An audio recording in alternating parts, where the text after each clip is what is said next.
Hi, my name is Ella Beverly. I am from North Hall High School, and this is my informative speaking over diversity. I hope you enjoy. My time begins now. For some, diversity is just something they see play out in front of them. For others, it is their whole life. I'm one of the others. Diversity has always been a key point in my life. I am of Hispanic and Latina descent, but what countries I have in me are unknown. Vic.gov.au, let me repeat, vic.gov.au describes diversity as what makes each of us unique. It includes our background, personality, life experiences, and beliefs. It is all the things that make us who we are. It is a combination of our differences that shape our views of the world, our perspective, and our approach. For me, it is just life. As I have mentioned, as you may or may not be able to tell, I'm Hispanic. Yet everyone in my family is Caucasian. How is this possible, you may ask? Well, it's quite simple. I'm adopted. Not only am I adopted, but when I was 11 years old, my father passed away. This, plus a few other things, have changed my views of the world to what I deem realistic, but a few people say is quite harsh. But before I get into my views and my story, I would like to share some statistics with you. Let's start off big picture. You want to take a guess who that chunk belongs to? Whites, Caucasian, and European Americans, with 57.8% of America being that. But then we hit our first minority, which is held by Hispanics and Latinos, with 18.7%. Our second largest minority group being held by the Blacks or African Americans with 12.1% of America being Black or African American. Then Asians come up next with 5.9%. Then two or more races being 4.1%. Native American or Alaskan Natives being 0.7%, some other race being 0.5%, and then finally Native Hawaiian and other Pacific Islander, which really cannot be seen, with 0.2%. But that's big picture. For big picture, I'm part of the first largest minority and the second largest ethnicity. But for Georgia, I'm just one in 1.13 million Hispanics in Georgia. We make up 10% of the population.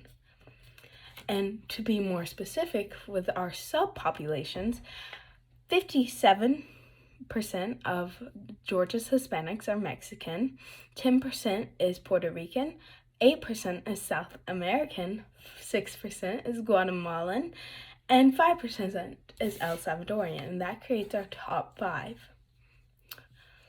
But schooling has never been easy for Hispanics, especially in Georgia, with our first part of our graph being from these two. This is Georgia's rate of non-high school graduates for the Hispanic population. It is 38% of Hispanics in Georgia not graduating. This is the nation average at 31% not graduating.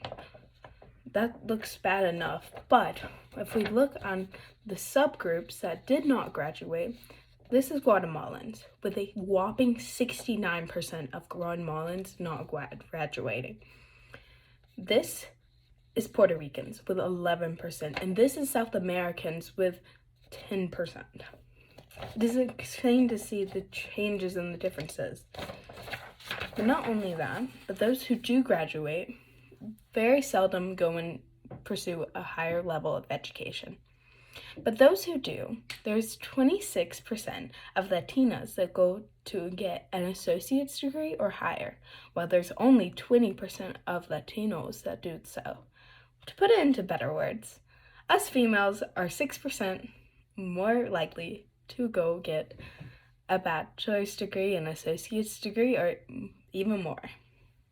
But hey, we can't hold it against the boys. But let me tell you about my story. I was adopted from Guatemala when I was 11 months old. I have no memories of the beautiful place I'm from.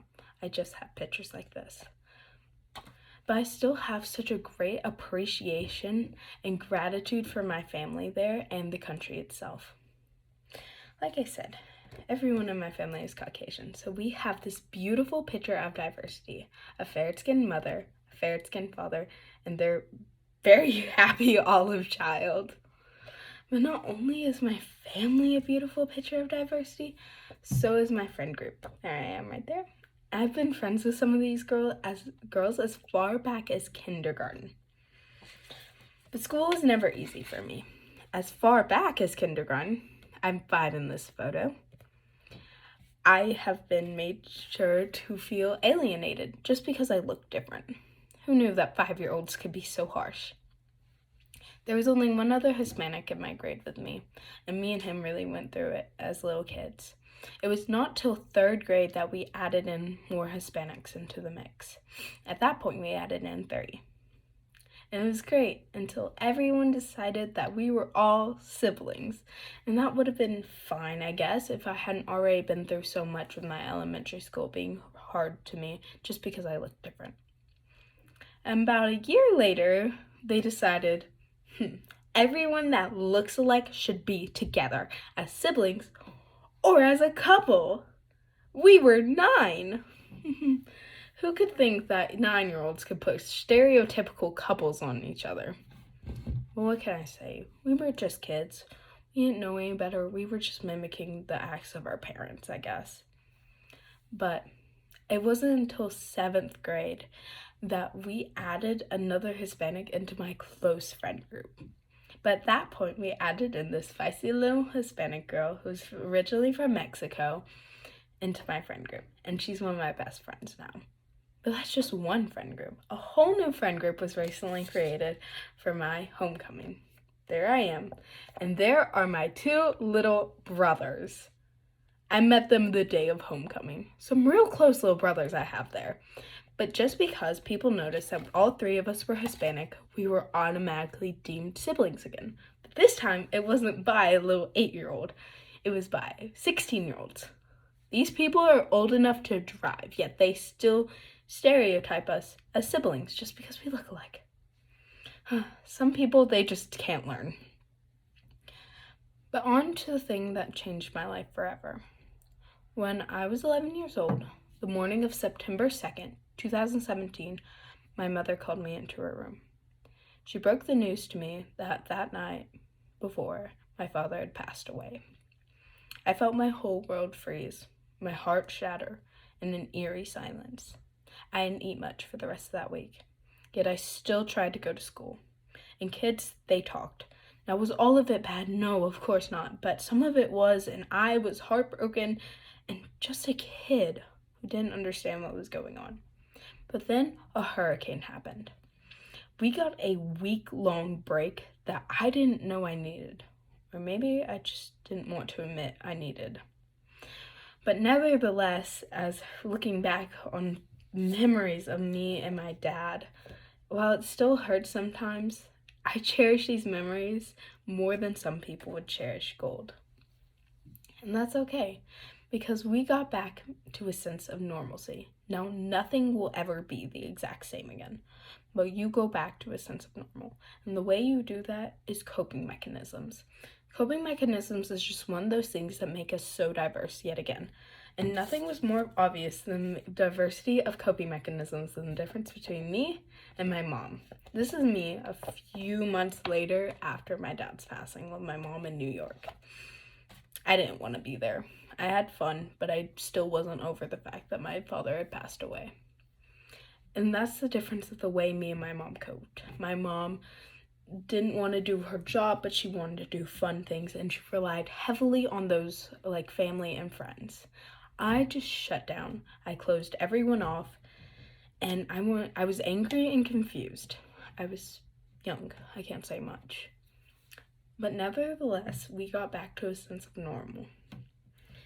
And through that, I used September 2nd to use my emotions to help me and use my thoughts to help me and just get everything in line for the rest of the year. But nevertheless, I was a curious kid. This little one right here wanted to know the truth always. And I think that also gave me a diverse look of the world that made it seem a little bit harsher. Because at a young age, I was aware that the world is not all happy and it wasn't always beautiful. But whether you describe me diverse because of my life experiences, or frankly just because the way I look and my heritage, or my views on the world, there is no denying that diversity is a key point in my life. Thank you so much. I hope you enjoyed.